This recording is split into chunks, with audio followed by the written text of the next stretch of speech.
The definition of fluid mechanics, that is what is fluid mechanics. तो यहां पर हम देख रहे हैं कि it is the study of fluid in rest as well as in motion. जब हम फ्लूइड की स्टडी करते हैं रेस्ट कंडीशन में और मूविंग कंडीशन में, that is known as fluid mechanics, right. यहां पर हम ये भी देखते हैं कि फ्लूइड कितना फोर्स अप्लाई कर रहा है और फ्लूइड पर कितना फोर्स अप्लाई हो रहा है और कहां से अप्लाई हो रहा है। वहीं अगर हम बात करें व्हाट इज फ्लूइड, अगर हम बात करें फ्लूइड क्या होता है, तो वो फ्लूइड वो सब्सटेंस है जो कंटिन्यूअसली डिफॉर्म होता है by the application of shear force. अगर हम उस पर फोर्स लगाएंगे तो वो डिफॉर्मेशन होना शुरू हो जाएगा और वो तब तक डिफॉर्म होगा जब तक हम उस पर फोर्स लगाते रहेंगे।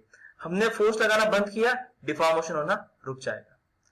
अच्छा, कितना फोर्स लगाएंगे ये भी कोई मैटर नहीं करता है, और फोर्स बहुत बहुत कम भी हो सकता है, no matter how much small the magnitude of the shear force applied, तो उससे फर्क नहीं पड़ता हम कितना फोर्स अप्लाएंगे। For example if you take a solid body, अगर हम एक सॉलिड बॉडी लेते हैं, हमारे पास सॉलिड बॉडी है, this is we have solid body, right. अब अगर इसमें हम फोर्स अप्लाई करेंगे, if you apply shear force over this part, यहां पर अगर फोर्स अप्लाई करा तो बॉडी डिफॉर्म होगी इस तरह से, बॉडी डिफॉर्म होगी इस तरह से। लेकिन ये डिफॉर्मेशन कब तक होगा? Up to the elastic limit. जैसे ने फोर्स हटाया बॉडी अपना ओरिजिनल शेप रिकवर कर लेगी। So that is what we called it as a solid. ये क्या कहलाएगा? सॉलिड। अगर हम फ्लूइड की बात करें, अगर हम फ्लूइड मेंबर की बात करें, तो again we have a fluid member.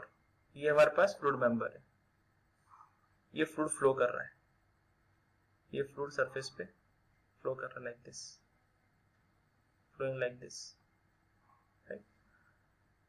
अब हमने एक पॉइंट कंसीडर करा, ये वाला पॉइंट हमने लिया कि इनिशियल कंडीशन हमारे पास क्या है, ये वाली।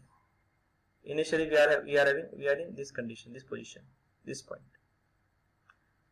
जैसे ही हमने फोर्स अप्लाई करा, शियर फोर्स अप्लाई करा और टेंजेंशियल फोर्स अप्लाई करा, ये पॉइंट कहां शिफ्ट हो जाएगा? ये पॉइंट शिफ्ट हो जाएगा। After time T it will reach to this point.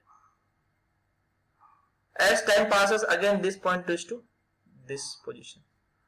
तो जैसे जैसे हम फोर्स लगाते रहेंगे ये पॉइंट अलग अलग जगह पर शिफ्ट होता चला जाएगा। अब अगर हमें फोर्स हटा भी देंगे तो ये पॉइंट रिकवर नहीं होगा। That is for its called liquid.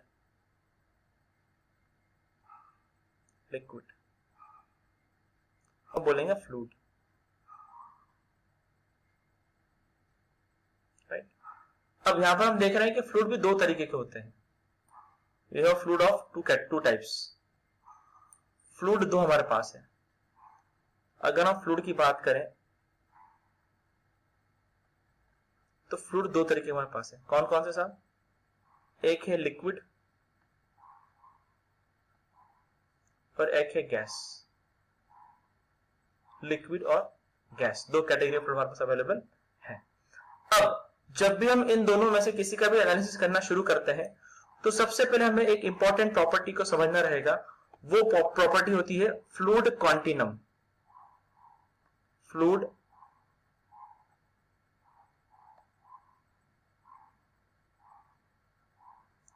Continuum.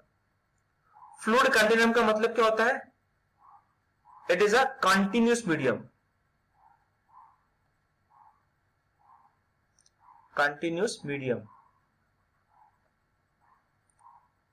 Continuous medium का मतलब क्या होगा कि इसके अंदर किसी भी तरह की डिसकंटिन्यूटी नहीं होगी। जैसे कि हम जानते हैं कि ऑल द सब्सटेंस और a matter are made up of number of molecules. ये अगर हमारे पास मैटर है या कोई सब्सटेंस है या कोई फ्लूइड एलिमेंट है, तो ये अगर हमारे पास कोई मैटर है तो ये क्या रहेगा? इसके अंदर मॉलिक्यूल्स अवेलेबल है, यहां पर मॉलिक्यूल्स अवेलेबल है। तो हम ये मान रहे हैं, ये हमारा अजम्पशन है कि जितने भी मॉलिक्यूल है वो कंटिन्यूअस कंडीशन में है। इन मॉलिक्यूल्स में किसी भी तरह की डिसकंटिन्यूटी नहीं है। They are arranged in very sophisticated manner. बहुत ही ज्यादा सोफिस्टिकेटेड मैनर से ये मॉलिक्यूल्स अरेंज्ड है, किसी भी तरह की डिसकंटिन्यूटी नहीं है। तो वो कहलाएगा कंटिन्यूम मीडियम और फ्लूइड कंटिन्यूम। अब फ्लूइड कंटिन्यूम पढ़ने की जरूरत क्यों पड़ रही है? फ्लूइड कंटिन्यूम पढ़ने की जरूरत इसलिए पड़ रही है क्योंकि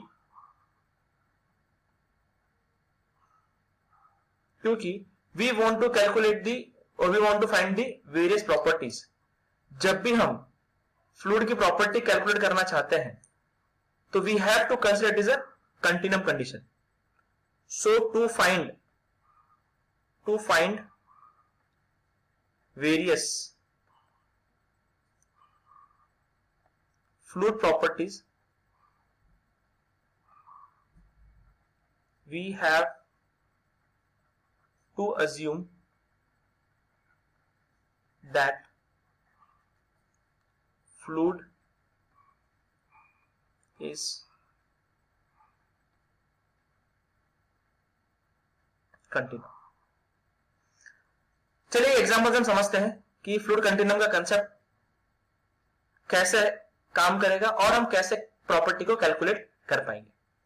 सो सबसे पहले हम लेते हैं, now let us take a container जिसके अंदर हमने भर रखा है फ्लूइड। इसमें क्या फिल कर रखा है हमने? फ्लूइड फिल कर रखा है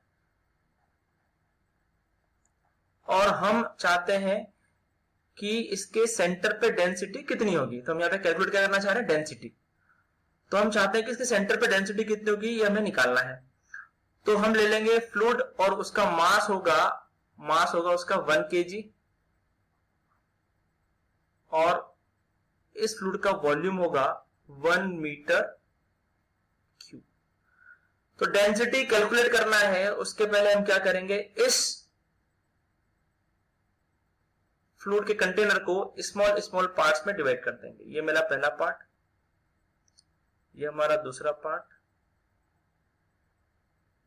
देन तीसरा पार्ट, चौथा पार्ट, पांचवा part. Number of parts we have to divide and then we can mark it as this will be delta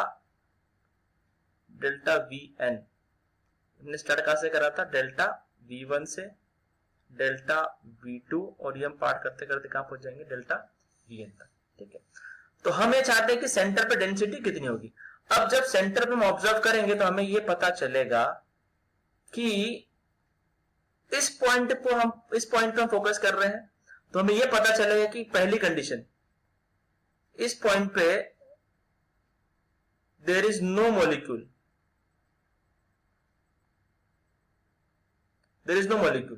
इस पॉइंट में कोई मॉलिक्यूल नहीं है। दूसरा, मॉलिक्यूल्स आर अवेलेबल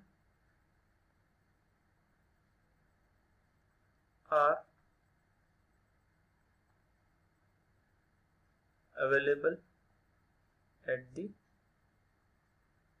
center।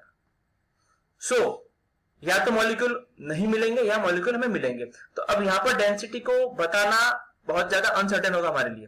तो जब हम डेंसिटी नहीं बता पा रहे हैं तो इसके लिए हम क्या करेंगे कि एक पर्टिकुलर लार्ज वॉल्यूम, अब एक हम पर्टिकुलर लार्ज वॉल्यूम लेकर डेंसिटी को डिफाइन करने की कोशिश करेंगे।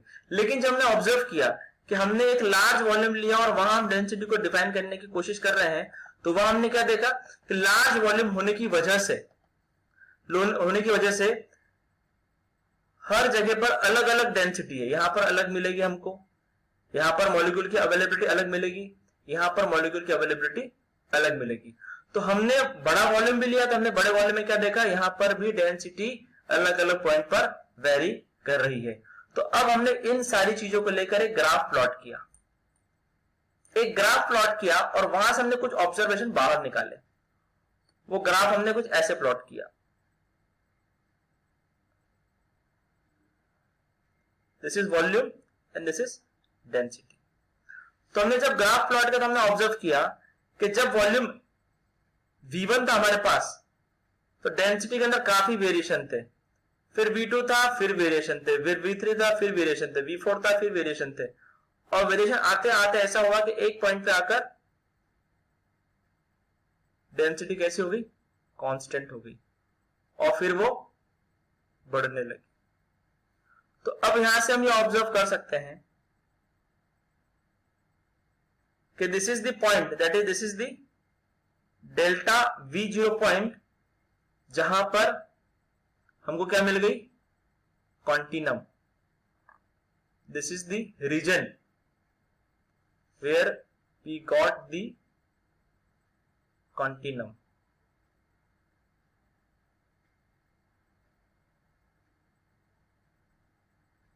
Continuum.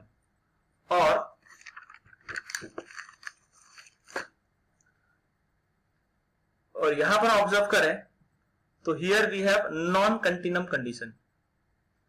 Here we have non continuum. Here we have non continuum.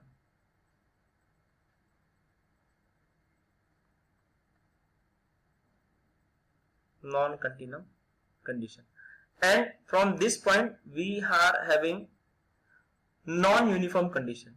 Non uniform condition, right?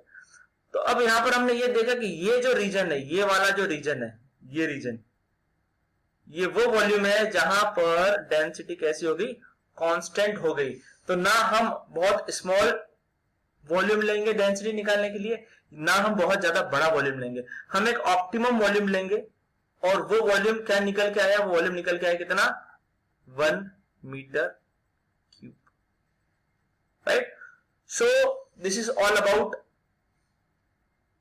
fluid continuum and definition of fluid and fluid mechanics. Thank you.